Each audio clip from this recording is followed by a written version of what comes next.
తెలంగాణ ప్రజలందరికీ నమస్కారం. బక్క జడ్సన్ ఫ్యాక్ట్స్ స్పందించిన ఆల్ ఇండియా కాంగ్రెస్ కమిటీ 40 మంది అబ్జర్వర్లను అంటే రికార్డు స్థాయిలో మునుపు ఎన్నడూ లేని విధంగా ఒక బై ఎలక్షన్కు ఆల్ ఇండియా కాంగ్రెస్ కమిటీ అంటే ఇండియన్ నేషనల్ కాంగ్రెస్ 40 మంది క్యాంపెయినర్ ఈరోజు నియమించింది. అందులో ముఖ్యంగా ఈరోజు ఉదయం ఒక వీడియో చేసిన, నామినేషన్కు మంత్రులు దూరం కానీ మేఘా కృష్ణారెడ్డి తల్లి ప్రోగ్రాంకు మాత్రం వీళ్ళందరూ పోతారు. మాగంటి గెలవాలి, మంత్రి నారా లోకేష్ అమరావతికి వెళ్ళి తెలంగాణ కాంగ్రెస్ నాయకులకు ఫోన్. దీనిపైన మాగంటి 2014లో ఇప్పుడున్న ముఖ్యమంత్రి రేవంత్ రెడ్డి గారు ఇద్దరు అతి దగ్గరి మిత్రులు. అంతేకాకుండా వాళ్ళకు కూడా అత్యంత కావాల్సిన వ్యక్తి కాబట్టి ఇక్కడ ఆయన గెలవాలని పావులు కదుపుతున్న పరిస్థితి. అందులో భాగంగానే ఈరోజు ఎవ్వరు కూడా ఈయన చూడండి, మన నవీన్ కుమార్ కాంగ్రెస్ అభ్యర్థి నవీన్ ప్రచారానికి నవీన్ యాదవ్ నామినేషన్ వేస్తే బిఎన్ హనుమంతరావు ఈయన తప్ప వేరే ఎవ్వరు లేరు. అక్కడ ముగ్గురు ఇన్ఛార్జ్ మనుషులు, ది గ్రేట్ పొన్నం ప్రభాకర్ గారు, ది గ్రేట్ వివేక్ వెంకటస్వామి గారు, ది గ్రేట్ తుమ్మల నాగేశ్వరరావు గారు, వీళ్ళందరూ అక్కడ ఉంటారు. ఎవ్వరు కూడా ఒక్కరు కూడా పోరు. అంటే ఒక పొలిటికల్ ఆర్ఫన్ లెక్క, ఒక రాజకీయ అనాథ లెక్క. ఈరోజు ఆయన సరే ఫాలోవర్స్ లక్షల మంది వచ్చినా కానీ పోయింది మాత్రము వాళ్ళు మన మామూలు అంటే హైదరాబాద్ నాయకులతో పోయి నామినేషన్ పరిస్థితి. మరి పెద్ద నాయకు అక్కడ సాక్షాత్ ముఖ్యమంత్రి ఉండేది ఉప ముఖ్యమంత్రి ఉండేది వీళ్ళందరూ ఎందుకు లేరు? దీని వెనుక ఉన్న దీన్ని అని ఉదయం నేను చేసినట్టు వీడియో పైన ఢిల్లీకి ఈ వీడియో చేరింది. అలా ఏఐసిసి నాయకులు కూడా నాకు ఫోన్లు చేయడం జరిగింది. అయితే నేను మాట్లాడిన విషయం ఏంటంటే, పొంగిలేటి అక్రమ కేసులో ఉన్న 8 మంది అధికారులు అవినీతి కేసులు ఎదుర్కొంటున్న అధికారుల పైన వాళ్లకు డిప్యూటీ కలెక్టర్ల పోస్టింగ్లు ఇచ్చిండు అని వాళ్ళ పేర్లు మొత్తం ఇచ్చి ఆ చిట్టా వాళ్ళకు పంపిన. అది నా దగ్గరకు వచ్చిన చిట్టా ముఖ్యమంత్రి రేవంత్ రెడ్డి గారి దగ్గర, రెవెన్యూ మంత్రి గారి దగ్గర, మరియు చీఫ్ సెక్రటరీ, ఇంకోటి రెవెన్యూ సెక్రటరీ, ఈ నలుగురు దగ్గర వరకున్న ఆ చిట్టా నా దగ్గరికి ఎట్లొచ్చిందని దాని మీద ఒక ఇంటర్నల్ ఎంక్వైరీ కూడా వేసుకుంటున్నారు వాళ్ళు.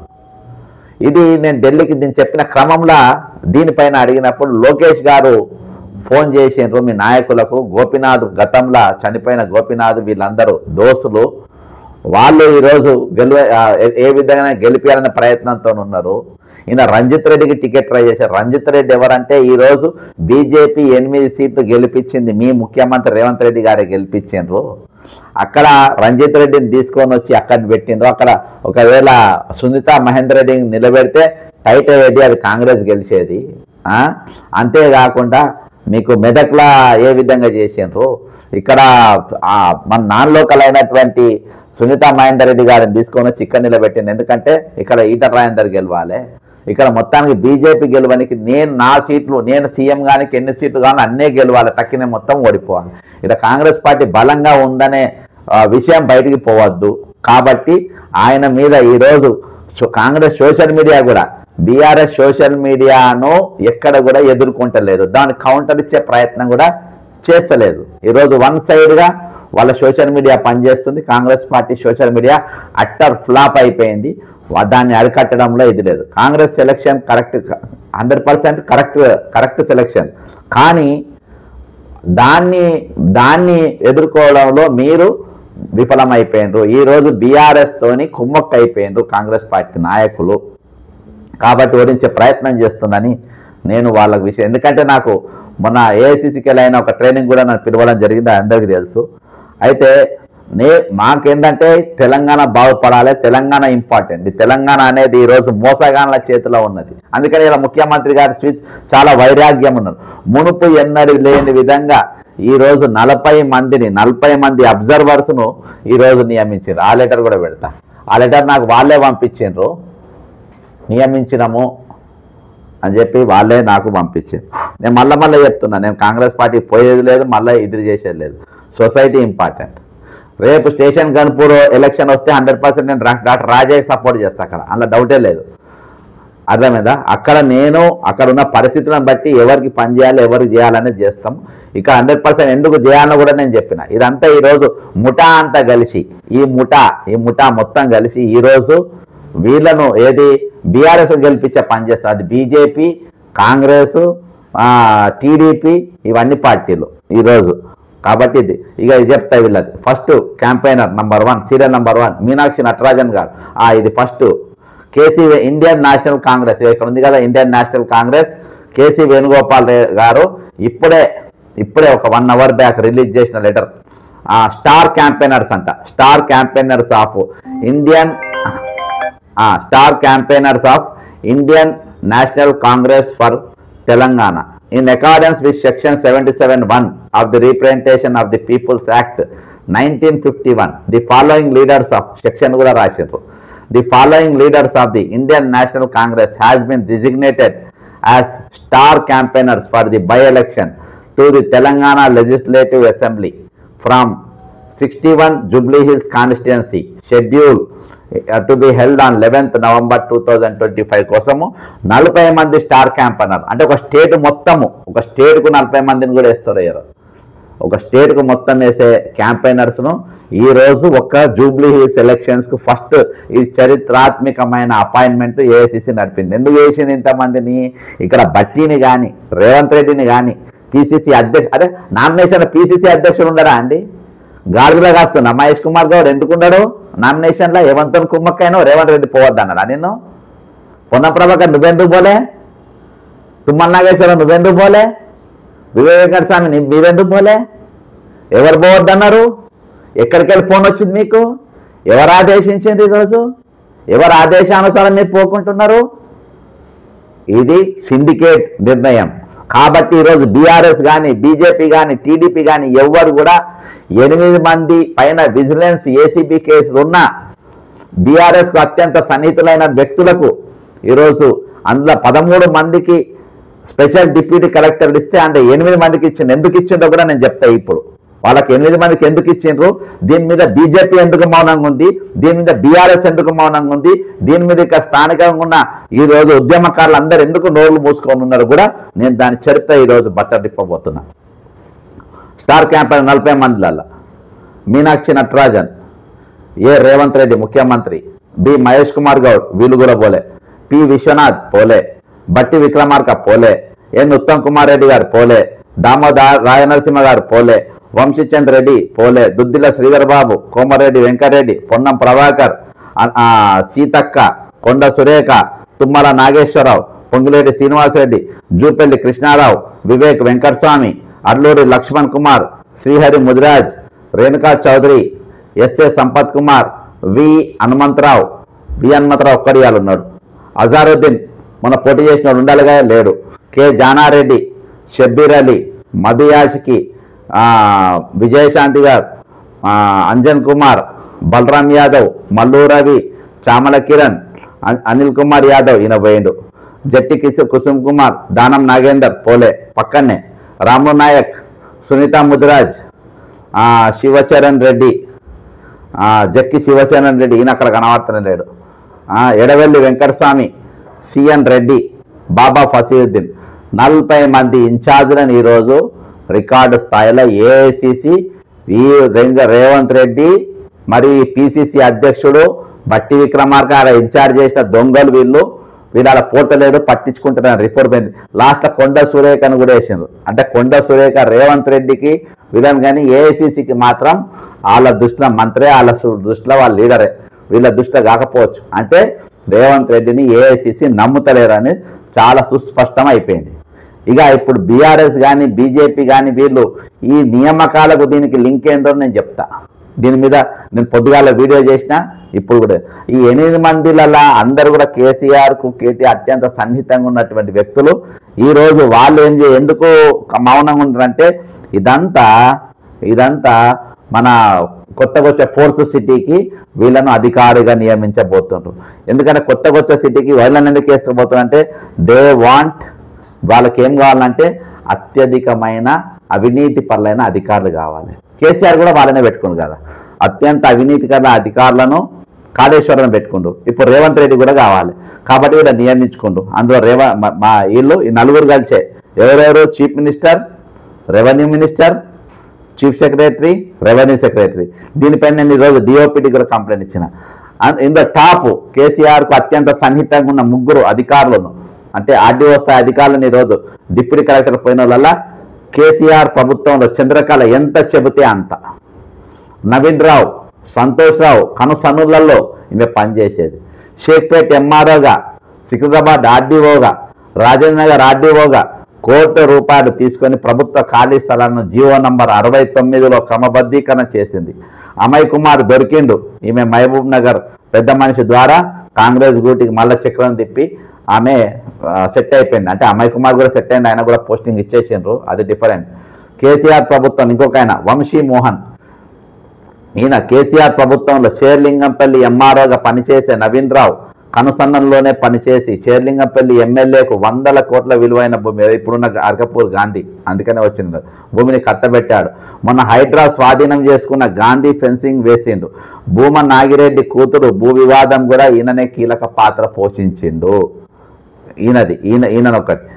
మరియు కేసీఆర్ ప్రభుత్వంలో ఈయన వాసుచంద్ర ప్రభుత్వంలో షేర్లింగంపల్లి ఎంఆర్ఓగా పనిచేసి షేర్లింగంపల్లి ఎమ్మెల్యే నవీన్ రావు, ఎమ్మెల్యే అంటే గాంధీకి ఎమ్మెల్సీ నవీన్ రావుకు చెప్పు చెట్లలో పనిచేశారు. బీసీ స్టడీ సర్కిల్ కేటాయించిన భూమి అన్యాక్రాంతంలో ఈయనది కీలక పాత్ర. ఇట్లా వీళ్ళు మొత్తం 8 మంది ఉన్నారు. 8 గ్యాంగ్ను కూడా రేపు ఈ ముఠాను మొత్తం తీసుకుపోయి ఈ ఫోర్స్ సిటీ దగ్గర వీళ్ళని పెట్టనీకని చెప్పి వాళ్ళని ఏర్పరచుకున్నారు. కాబట్టి ఈరోజు వీళ్ళని ఎందుకు ఏసీబీ కేసులు ఉన్న వాళ్ళను, విజిలెన్స్ కేసులు ఉన్న వాళ్ళను వేయొచ్చు అని చెప్పి ఏమన్నా జీవో తీసిండ్రా? తీయలే. లోకేష్ కుమార్ రెవెన్యూ సెక్రటరీ గారు దీన్ని తీసిండ్రు. ఈరోజు ఇంటర్లో ఒక ఎంక్వైరీ చేసిండ్రు. ఇంత కాన్ఫిడెన్షియల్గా ఉన్న రిపోర్టు, ఈ 8 మంది పైన ఉన్నటువంటి ఏసీబీ విజిలెన్స్ కేసుల చిట్టా మన దగ్గర ఎక్సెల్ షీట్లో ఉన్న ఈ షీటు బక్క జెర్సన్ చేతికి ఎట్లా పోయిందని చెప్పేసి ఇంటర్నల్ ఎంక్వైరీ చేసే పరిస్థితికి ఈరోజు దిగిండ్రు. మళ్ళా గుల్లాలు పట్టుకుంటారు. అందుకనే ముఖ్యమంత్రి గారు ఇవాళ గ్రూప్ 2 వాళ్ళకి ఇచ్చేటప్పుడు వైరాగ్యం పోయిండు. కాశీకి పోయే ముందు కుటుంబస్తులతో మాట్లాడినట్టుగా ఈరోజు రేవంత్ రెడ్డి గారు మాట్లాడిండ్రు. ఎందుకంటే ఈరోజు ఆయన నేను దొరికిపోయినా, నేను పట్టుపడ్డా, ఇక నేను తప్పించుకునే అవకాశం లేదు, నా పదవి ఉంటుందో పోతుందో నాకు తెలియదు అనే రీతిలో ఈరోజు ఆయన మాట్లాడిండు. ఆయన చేస్తున్న దొంగతనాలన్నీ కూడా దొరికిపోయినాయి. బీసీ 42 రిజర్వేషన్ వాళ్ళే ఇస్తారు, వాళ్ళే మళ్ళీ కోర్టులు వేపిస్తారు, వాళ్ళే అసెంబ్లీలో బిల్లు పాస్ చేపిస్తారు, మళ్ళీ వాళ్ళే సుప్రీంకోర్టుకు పంపుతారు, మళ్ళీ అక్కడ కన్ను కొట్టిపిస్తారు, మళ్ళీ వాళ్ళే బంద్ పిలిపిస్తారు. అత్తను కోడలు కొట్టి మళ్ళీ ఎగలబడి ఏడిచినట్టుగా ఈరోజు రేవంత్ రెడ్డి సర్కార్ వీళ్ళు బీసీ బిల్లు వీళ్ళు ఆపుకుంటా మళ్ళీ వీళ్ళే దొంగ కథలు పడే అవకాశం. ఈరోజు గ్రామీణ ప్రాంతంలో రెడ్డి సమాజానికి పూర్తిగా ఈరోజు దూరం అయిపోయాడు. రెడ్డి సమాజంలో మేము ఈయన ముఖ్యమంత్రిగా ఈయన కుర్చీ కాపాడుకోనికి గ్రామాలలో మమ్మల్ని చంపుతానా అనే వాళ్ళది ఒకది కోపంగా ఉన్న పరిస్థితి. ఈరోజు ఎది నా గర్ నా ఘాట్ దోబిగా కుత్తా నా గర్కా నా ఘాట్ కా లెక్క ఈరోజు అటుగాని ఇటుగాని కాకుండా లాస్ట్లో నారా రేవంత్ లెక్కనే మిగిలిపోయింది ఈరోజు. ఎందుకంటే ఈరోజు అమరావతిని ఫాలో అవుతుండ్రు, అమరావతికి వెళ్ళి వచ్చే ఆదేశాలను ఫాలో అవుతుండ్రు, అమరావతికి వెళ్ళి వచ్చేటటువంటి ఆలోచన మీదనే పనిచేస్తుంది. ఎందుకంటే ఈరోజు రేవంత్ రెడ్డి ప్రభుత్వానికి ఉసురు తగిలింది. ఎవరెవరు ఉసురు తగిలింది అది కూడా చూపిస్తా. పాపం అనేది పండిపోతుంది. అందుకనే ఈరోజు 40 మందిని రంగంలో దింపుకున్నారు. 40 మందిని హైడ్రా బాధితుల ఉసురు, ఇగో ఇంద్రమ్మ ఇండ్లు కట్టుకున్న వాళ్ళ ఉసురు, ఇగో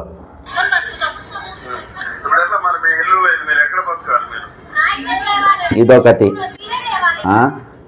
ఈ విధంగా ఒకరిద్దరు కాదు, చాలా మంది ఉసురు ఈరోజు నిట్ట నిలువుకున్న పోసుకున్నటువంటి పరిస్థితి.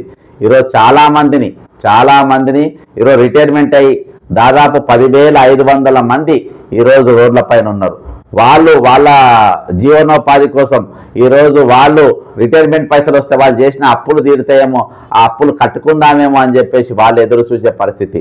కానీ ఈరోజు వాళ్ళ పైసలు కూడా రాకుండా ఈరోజు ప్రభుత్వం దుర్మార్గంగా ప్రవర్తిస్తున్న పరిస్థితి. ఈరోజు ఒక్కరిద్దరిది కాదు, వీళ్ళందరూ ఉసురు ఈరోజు చేసుకుంటూ పోతున్నారు. నిన్న కొండే సారు మరణించిండు. కొండయ్య సారు నా పైసలు చూస్తానో లేదో అని చెప్పి భయపడ్డ పరిస్థితి, చివరికి ఆయన డబ్బును చూడకుండానే ఆయన చనిపోయిన పరిస్థితి. కాబట్టి ఈరోజు ఒక దిక్కు రిటైర్మెంట్ అయిన ఉద్యోగులు వాళ్ళ పైసలు ఇచ్చే ఆలోచన చేస్తలేరు. అది వాళ్ళు ఏమైపోయినా పర్వాలేదు, వాళ్ళకు నాకు సంబంధం లేదన్నట్టుగా ఈరోజు ప్రభుత్వం వ్యవహరిస్తుంది. ఇవన్నీ కూడా ఈరోజు ఒకటేసారి చుట్టుకున్న పరిస్థితి. ఈరోజు వీళ్ళందరూ దోపిడీకి గురవుతున్న వర్గాలు కష్టం చేసి పనిచేసి వాళ్ళు దాచుకున్న సొమ్ము ఈరోజు ప్రభుత్వం కాంట్రాక్టర్లు పెద్దలకు వాళ్ళకి ఇస్తున్నటువంటి పరిస్థితి. నిన్న మేఘా కృష్ణారెడ్డి వాళ్ళ అమ్మ చచ్చిపోతే ఆమె దినాలకు ఈరోజు మంత్రులు ఒకరి మీద ఒకరు పడిపోయాడు. మరి కొండయ్య గారు నిన్న చనిపోతే మంత్రులు ఎందుకు పోయి పరామర్శించలేదు? మా తప్పిదం వల్ల జరిగిందని చెప్పి ఎందుకు ఒప్పుకుంటలేరు? ఈరోజు సరి అయిన వైద్యం తీసుకోలేక ఆయన ఇంట్లోనే ఉండి వైద్యం తీసుకున్న పరిస్థితి. ఆయన తెచ్చుకున్న అప్పులతో ఎక్కడ వరకు దొరుకుతుందో అక్కడ వరకే తీసుకున్నాడు. తర్వాత ఆయన ప్రాణం మీద ఆశ పోగొట్టుకున్నాడు. ఈరోజు చాలామంది అటువంటి పరిస్థితులలో ఉన్నారు, చాలామంది దిగాలుగా ఉన్నారు, చాలామంది నిరుత్సాహంతో ఉన్నారు, చాలామంది ప్రభుత్వం పైన కోపం మీద ఉన్న పరిస్థితి. కాబట్టి ఇవన్నీ కూడా ఈరోజు పార్టీకి, కాంగ్రెస్ పార్టీకి, ఈ ప్రభుత్వానికి, రేవంత్ రెడ్డి సర్కారుకు చుట్టుకున్నది. ఈరోజు మేము మార్పు కోసం తెచ్చుకున్నాం. మేము గత ప్రభుత్వం చేసినట్టుగా ఈ ప్రభుత్వం చేయదేమో అనుకున్నాం. కానీ గత ప్రభుత్వం ఈ పైసలు ఇవ్వాల్సి వస్తుందని చెప్పి వీళ్ళ సర్వీసు 58 సంవత్సరాలు ఉంటే 61 సంవత్సరాలు పెంచారు. ఇప్పుడు అది ఒకటేసారి ఇప్పుడు రిటైర్ అయ్యేటోళ్ళు అప్పుడు రిటైర్ అయ్యేటోళ్ళు అందరు కలిసి పడేట వరకు ఏకంగా ఈరోజు 15,000 కోట్ల రూపాయలు అయితే వాళ్ళ సమస్య తీరిపోతుంది. అది పెద్ద బడ్జెటే కాదు ప్రభుత్వం తలుచుకుంటే, ఎందుకంటే ఆ బడ్జెట్ అంతా ఈరోజు ప్రజలు ఇచ్చేది. అంతేకాకుండా అనేకమైన మన తెలంగాణకు సంబంధించిన సంపదను కుదబెట్టి తెచ్చుకున్నటువంటి అప్పులు ఈరోజు నెత్తి మీదనే ఉన్నాయి. ఇవన్నీ కూడా ప్రజలైతే తెరుపుకోవాల్సిన పరిస్థితి. కాబట్టి ఈరోజు రిటైర్మెంట్ అయిన ఉద్యోగులు నేను ఏ వీడియో చేసినా వాళ్ళని గుర్తు చేస్తా, అది ఆ సంబంధించిన సబ్జెక్టు ఉన్నా లేకున్నా వాళ్ళని గుర్తు చేస్తా. ఈరోజు కొంతమంది దొంగలను కూడా గుర్తు చేస్తా. ఇప్పుడు నేను చెప్పిన 8 మంది అక్రమార్కులు ఉన్నారని, 13 మందికి స్పెషల్ డిప్యూటీ అంటే 8 వాళ్ళకి అవసరం లేదు రిటైర్మెంట్స్. వాళ్ళ పీనట్ వాళ్ళ ఆస్తుల పైన ఇప్పుడు రైతు చేయండి. నేను చెప్పిన 3 పేర్ల పైన మినిమం ఒక దగ్గర 300కి 400 తక్కువ దొరుకుతానని అడగండి. ఖచ్చితంగా నేను అది కూడా చేస్తా. అది కూడా కోర్టులో లేచి ఎంక్వైరీ చేపిస్తా, అలా గినామీలు అన్ని తీపిస్తా. అన్ని ఒక తర్వాత ఒకటి వస్తున్నాయి. వీళ్ళ కథ, చంద్రలక్క కథ, వంశీమోహన్ కథ, వాసుదేవ్ కథ, వీళ్ళకి స్టోరీలు అన్నీ వస్తున్నాయి. తక్కిన వాళ్ళే చిన్నగా ఉన్నాయి. కానీ ఈ ముగ్గురి మాత్రం మామూలుగా ఒక రేంజ్లో ఉన్నది. అంటే ఒక ఎంపీ ఎమ్మెల్యే కంటే ఒక 10 మంది ఎమ్మెల్యేలను పోటీ చేయించే స్థాయిలలో ఒక్కొక్కళ్ళు, అంటే ముగ్గురు కలిస్తే 3 ఎమ్మెల్యేలను పోటీ చేపి 30 మంది ఎమ్మెల్యేలను పోటీ చేసే అంత పైసలు వాళ్ళ దగ్గర ఈరోజు ఉన్నాయి. కాబట్టి ఇవన్నీ ఎక్కడికెళ్ళి వస్తున్నాయి, ఎక్కడికెళ్ళి దోసుకుపోతున్నారు. ఈరోజు ఐఏఎస్ ఆఫీసర్ల పైన నేను చెప్పిన నిన్న కూడా వీళ్ళందరి మీద ఎవరెవరు విల్లాలు ఉన్నారో వాళ్ళ మీరు మెసేజ్లు పెట్టండి, నాకు కింద కామెంట్ పెట్టండి. వీళ్ళకి విల్లాలు ఎక్కడికి వెళ్ళి వచ్చినాయి, వీళ్ళకి వచ్చే జీతం ఎంత, వీళ్ళకి వచ్చే విల్లాలు ఎంత. ఈరోజు రిటైర్ అయిన ఎంప్లాయీలు వాళ్ళు పెన్షన్ల కోసం, జీతాల కోసం, ఎరియర్స్ కోసం, డిఏల కోసం ఎదురు చూస్తున్నారు. ఈరోజు చాలా మంది ఉద్యోగులు ఆ పరిస్థితులలో ఉన్నారు. జీతం పైన ఆధారపడి, పెన్షన్ పైన ఆధారపడి జీవించే జీవితాలు చాలామంది ఉన్నారు. ఈఎంఐలు కట్టుకోవాలి. కాబట్టి ఇవన్నిటి గురించి ఆలోచిస్తే నీకు 40 మంది కాదు, ఎవరు ప్రచారానికి రాకుండా ఈరోజు గెలుస్తారు. మీరు రూలింగ్ గవర్నమెంట్లో ఉండి 40 మందిని ఈరోజు మీరు ఏఐసిసి ఈరోజు ప్రచారానికి నియమించిందని అంటే ఎంత దౌర్భాగ్యమైన పరిస్థితులలో ఈరోజు రేవంత్ రెడ్డి ప్రభుత్వం ఉందో. రేవంత్ రెడ్డి అనేటువంటి ఏ విధంగా నమ్మకం కోల్పోయిందో, ఇది ప్రజల నమ్మకం కోల్పోయిండు, ఇది పార్టీ నమ్మకం కోల్పోయిండు. ఈరోజు లాస్ట్లో ఆయన కులం రెడ్లు కూడా ఆయన నమ్మకుంటే అయిపోయింది. రెడ్లు కూడా ఈరోజు ఆయన నమ్మకుంటే అయిపోయిండు. లాస్ట్లో ఆల్ ఇండియా కాంగ్రెస్ కమిటీ కూడా వాళ్ళు సొంతంగా వాళ్ళు నియామకాలు చేసేయాల్సిన పరిస్థితి. ముఖ్యమంత్రికి సంబంధం లేకుండా, రేవంత్ రెడ్డికి సంబంధం లేకుండా ఈరోజు 40 మందిని నియమించి మీరు పొమ్మని చెప్పారు. ఈరోజు అంటే వాళ్ళు మీకు కట్టె కాచి మీకు సురుకు పెట్టేదాకా మీరు లేవరా? ఇక్కడ మహేష్ కుమార్ గౌడ్ మరి ఈ ఇన్ఛార్జీలను ఇదంతా ఆయన నియమించి ఆయన మీదేసుకొని చేసే బదులు ఈరోజు ఎక్కడ దావత్తులు అయితే అక్కడ ఎవరైనా పిలుసులే ఆలస్యం అంట, ముందే పోగుకుంటున్నట. ఎవరైనా పిలుసులే ఆలస్యం అంట, నువ్వు పిలుసులు నువ్వు లేట్ చేస్తున్నావు, నేను ముందే వస్తా అని చెప్పి ముందే పోయి కూర్చుంటున్నట. అంత చిల్లరగా ఈరోజు ముఖ్యంగా పిసిసి స్టేచర్ దిగిపోయింది, సీఎం స్టేచర్ దిగిపోయింది, మంత్రుల స్టేచర్ దిగిపోయింది.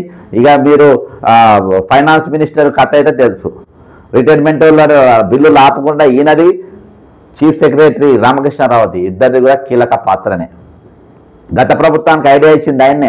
మీరు సర్వీస్ బెంచ్ ఉంది సార్, వాళ్ళ పైసలు ఇచ్చే అవసరం లే, లేకుంటే వాళ్ళకు మరి ఈజీగా 10,000 కోట్లు పోతాయి, మళ్ళీ మన కాళేశ్వరంకి వాటికి మిగిలాయి, మనకు 4 రూపాయలు మిగిలినంటే వాళ్ళ సర్వీస్ పెంచుంటే గదే జీతాలు ఇచ్చి పడేద్దామని చెప్పేసి ఐడియాలు ఇచ్చిన పరిస్థితి. రిటైర్ అయిన వాళ్ళు జాగాలల్లా కాంట్రాక్ట్ ఉద్యోగులను పెట్టుకున్న పరిస్థితి. కాబట్టి ఈ దొంగ పాలన, ఈ 420 పాలనలు, ఈ తెలంగాణ ఏర్పడ్డ కాంచెల్లి ఈరోజు తెలంగాణ పైన ఒక బరువు అనేది ఏ విధంగా వస్తున్నది మనం అందరం చూస్తున్నాం. కాబట్టి ఖచ్చితంగా ప్రతి అంశమైన దీర్ఘకాలిక పోరాటం చేస్తాం. అందుకనే ఈరోజు కాంగ్రెస్ పార్టీ నాయకులు మీరు ప్రచారంలో రిటైర్మెంట్ ఎంప్లాయ్ రేపు ఎన్నికలు అయిపోగానే ఇప్పుడు మీకు ఏమైనా అడ్డొస్తే లేకుంటే వీలైతే ఇప్పుడే కనీసం వాళ్ళ సగం పైసలన్నా ఇమ్మీడియట్గా సగం పైసలన్నా వాళ్ళు రిలీజ్ చేయాలి. ఈ ఎన్నికల సందర్భంగా ఈ వీడియో చూసిన వాళ్ళు మీరు వెంటనే కాంగ్రెస్ పార్టీ నాయకులు మీరు స్పందించాలి. మినిమం సగం పైసలన్నా ఈరోజు మల్లక్క కొండయ్య సార్ ఇంకొకరు ఎవరో పెట్టిండ్రు, ఈయన ఆ కొండయ్య కాదు, మీరు రేవంత్ రెడ్డి ఊరు కొండయ్య అనుకుంటున్నారు, రేవంత్ రెడ్డి ఊరు కొండారెడ్డి పెళ్లి కాదు, ఇది వేరే కొండ పెళ్లి, రేవంత్ రెడ్డి జడ్సన్ గారు మీ పప్పులో కాలేసిందని ఒకడు కామెంట్ పెట్టిండ్రు. అది కొండారెడ్డి పెళ్ళ రేవంత్ రెడ్డి ఊరా కాదా అనేది, ఇది రేవంత్ రెడ్డి ఊరే స్టేట్కి మొత్తం రేవంత్ రెడ్డి ముఖ్యమంత్రి. నాకు కొంచెం అది ఊరు అటు ఇటు కావచ్చు, కానీ సబ్జెక్ట్ అయితే వాస్తవం కదా. సబ్జెక్ట్ ఇటువంటి వాళ్ళు కూడా ఉంటారు కాసుకొని, అంటే మానవత్వం లేని వాళ్ళు ఉంటారు, మానవత్వం లేని మృగాలు ఉంటారు అన్నట్టు. అక్కడ సార్ చచ్చిపోయిండు, అది వాస్తవం. ఆయనకు కేవలం ఈయన డబ్బులు రాకనే చచ్చిపోయింది. ఆయన డబ్బులు వస్తే ఏమి ఉండపోవు, మేము రాజకీయాలు చేస్తాం, రాజకీయాలు మాకు అవసరం లేదు. కాబట్టి ఈరోజు సిండికేట్ అంతా కలిసి ఈరోజు బీఆర్ఎస్ అభ్యర్థిని గెలిపించే ప్రయత్నం చేస్తాం. అందులో బీజేపీ పాత్ర ఉన్నది, బీఆర్ఎస్ పాత్ర అంటే వాళ్ళ అభ్యర్థి. ఈరోజు టీడీపీ లోకేష్ ఆదేశానుసారం అమరావతికి వెళ్ళొచ్చిన ఆదేశాల ప్రకారం ఈరోజు మాగంటి గోపీనాథ్ గారి భార్య గెలవాలనేది వాళ్ళ ఆలోచన. కాబట్టి దాని వ్యతిరేకంగా నేను చేసిన వీడియో పైన ఆల్ ఇండియా కాంగ్రెస్ కమిటీ స్పందించింది. 40 మంది ఏమో ఇన్ఛార్జీలు వేసుకున్నారు. అదొక దిక్కుపోతే రిటైర్మెంట్ అయిన ఎంప్లాయీస్ కూడా వెంటనే వాళ్ళ పైసలు వాళ్ళకి ఇవ్వాలి. ఈ 8 మంది నియమించిన వాళ్ళపైన కూడా వెంటనే వాళ్ళపైన కేసులున్నాయి కాబట్టి అవి ఆపేయాలి. మేము న్యాయస్థానాలను ఆశ్రయిస్తాం, మేము కొట్లాడతాం మైదాన ప్రాంతంలో, న్యాయస్థానాల్లో. జై తెలంగాణ, అమరవీరులకు జోహార్లు.